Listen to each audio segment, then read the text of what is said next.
Ministry of education ने 2023 का जो बजट पास किया था वो था 59,503 करोड़ और अगले साल जो 2024 है उसका एक्सपेक्टेड किया जा रहा है 68,805 करोड़ का, यानी कि 15.6% से इंक्रीज होगा और 38,350 crore for announcing higher education. तो मतलब कि गवर्नमेंट किसी चीज में कमी नहीं छोड़ रही है। इसका मतलब हो सकता है हमारी गवर्नमेंट जो है गवर्नमेंट कॉलेजेस को थोड़ा बहुत सुधारे, उन कॉलेजेस में कुछ चेंजेस आए। और ये तो आंकड़ा गवर्नमेंट कॉलेजेस का था, बट प्राइवेट कॉलेजेस भी किसी से कम नहीं है, वो भी पीछे नहीं हट रहे। तो उन्होंने मैट्रिक सिस्टम निकाला। एक तरफ तो इंडिया की गवर्नमेंट इंडिया के एजुकेशन सिस्टम में सुधार लाना चाहती है और दूसरी तरफ प्राइवेट कॉलेजेस भी मैट्रिक्स का सिस्टम लेके आए हैं जिससे डिजर्विंग स्टूडेंट्स को वो मौका मिले और वो पीछे ना रह जाए। तो आज इस वीडियो में हम कंपैरिजन करने वाले हैं private colleges versus government colleges. तो इस वीडियो को एंड तक देखना, बिल्कुल भी स्किप मत करना। और अगर अभी तक हमारे चैनल को सब्सक्राइब नहीं किया तो सबसे पहले सब्सक्राइब करें, बेल आइकन प्रेस करें। तो कंपैरिजन की शुरुआत करते हैं एडमिशन से, जिसमें स्टूडेंट्स को धक्के खा खा के एंट्रेंस एग्जाम पास करके एडमिशन लेना पड़ता है। और ये एग्जाम्स हर कॉलेजेस में भी नहीं होते, बट कुछ कॉलेजेस ऐसे होते हैं जो मीडियम लेवल पर होते हैं, उनमें एंट्रेंस एग्जाम के बेसिस पर एडमिशन नहीं लिया जाता, उनमें एडमिशन पिछले मार्क्स के बेसिस पर लिया जाता है, जो कि फर्स्ट कम फर्स्ट सर्व के सिस्टम के बेसिस पर होता है। फिर भी अगर किसी स्टूडेंट का एडमिशन ना ही एंट्रेंस एग्जाम ना ही पिछले मार्क्स देखकर करना है और उसको अपने टैलेंट के बेसिस पर किसी प्रेस्टिजियस कॉलेज में एडमिशन लेना है, तो वहां पर आता है डोनेशन। अब आप ये नहीं कह सकते कि ये डोनेशन सिर्फ प्राइवेट कॉलेजेस में ही चलता है।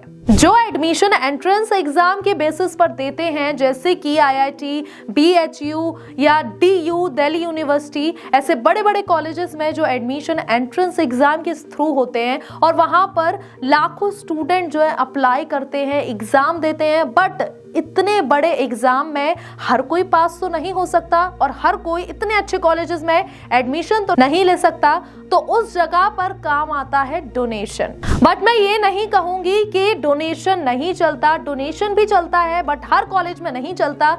कुछ कॉलेजेस में चलता है, बट उन कॉलेजेस में वो पता लगने नहीं देते। और नाम किसका आ जाता है? प्राइवेट कॉलेजेस का। तो यहाँ पर प्राइवेट कॉलेजेस ही नहीं हैं जो डोनेशंस मांगते हैं, यहाँ पर कुछ गवर्नमेंट कॉलेजेस भी होते हैं जो डोनेशंस लेते हैं। अब डोनेशंस के बाद क्या आती है? ट्यूशन फीस आती है, जो कि हर मिडिल क्लास फैमिली डोनेशन के साथ वो फीस नहीं दे सकता, क्योंकि हर मिडिल क्लास फैमिली इतना ज्यादा नहीं होता कि वो अपने बच्चे की पढ़ाई के लिए डोनेशन फी भी दे और प्लस ट्यूशन फी भी दे। इसीलिए अक्सर स्टूडेंट्स कोशिश करते हैं कि उनका एडमिशन गवर्नमेंट कॉलेजेस में हो, ताकि उनकी फैमिली को इतना डोनेशन और इतनी ट्यूशन फीस ना देनी पड़े। और इन्हीं गवर्नमेंट कॉलेजेस को ऑपरेट करती है गवर्नमेंट, और जिसकी वजह है एनुअल बजट। इसीलिए हर साल एनुअल बजट पास होता है। हमारे एनुअल बजट्स में ministry of education and education sectors के बजट अनाउंस किए जाते हैं और उसी बेसिस पर गवर्नमेंट जो है उन पैसे को खर्च करती है। और इतना ही नहीं, गवर्नमेंट स्कूल्स और कॉलेजेस में रिजर्व सीट भी होती हैं जिन पर एडमिशन लेने पर डिस्काउंट मिलता है,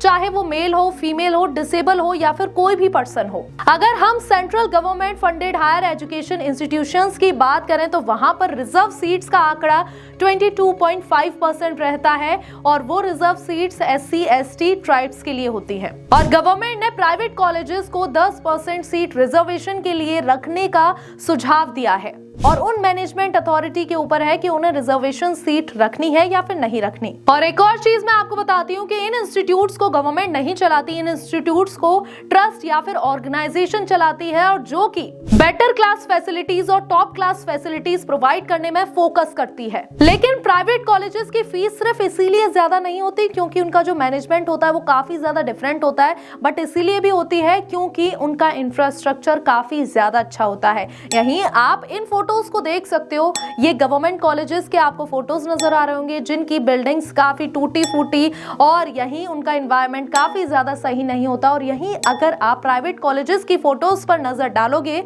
तो 5 स्टार होटल्स की तरह आपको नजर आएंगे और इनका जो एनवायरनमेंट, इनका जो इंफ्रास्ट्रक्चर होता है वो काफी ज्यादा अच्छा होता है। हमारा ह्यूमन माइंड भी इसी तरीके से काम करता है कि जो चीज हमको अच्छी लग रही है, जो चीज दिखने में भी अच्छी लग रही है, हम उसी पर ज्यादा फोकस करते हैं और उसी का इमेजिनेशन बना लेते हैं। बट एक और चीज कहूंगी कि सारे गवर्नमेंट कॉलेजेस ऐसे नहीं होते।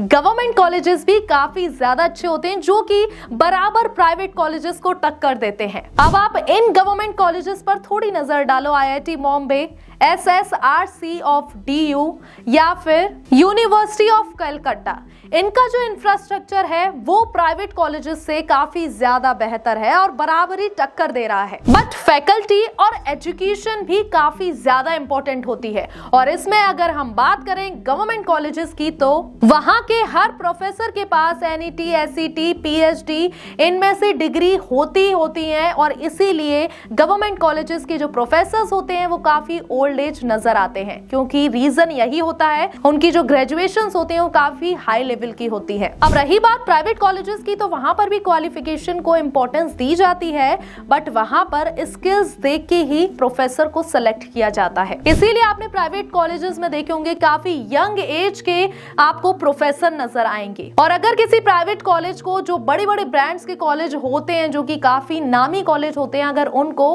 हायर एजुकेशन क्वालिफाइड प्रोफेसर चाहिए होते हैं तो वो गवर्नमेंट कॉलेजेस को ऑफर देते हैं, बड़ा ऑफर देते हैं, बड़ी सैलरीज का ऑफर देते हैं, जिससे उनका ब्रांड का नेम काफी ज्यादा पॉपुलर हो, मार्केट में भी उनका नाम हो। तो आप थोड़ा प्लेसमेंट की तरफ भी ध्यान दे लेते हैं कि जो प्राइवेट कॉलेजेस प्लेसमेंट देती है वो 100% होती है या नहीं, गवर्नमेंट कॉलेजेस जो देती हैं वो 100% होती है या नहीं।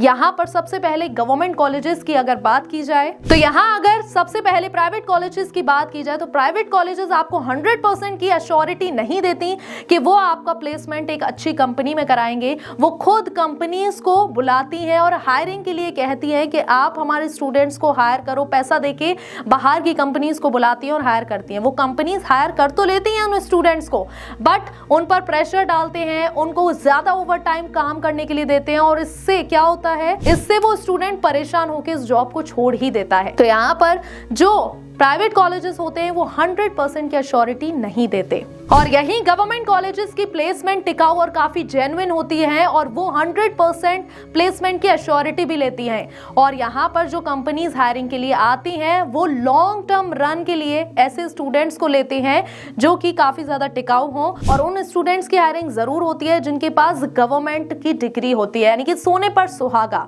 और ऐसे में उन कंपनीज को काफी अच्छे स्टूडेंट्स मिल जाते हैं। तो ये थे comparison government colleges versus private colleges. यहाँ पर डिपेंड करता है कि आपको गवर्नमेंट कॉलेज में एडमिशन लेना है या फिर प्राइवेट कॉलेज में एडमिशन लेना है। दोनों के अपने अपने अलग अलग फायदे होते हैं, दोनों के अलग अलग बेनिफिट्स होते हैं।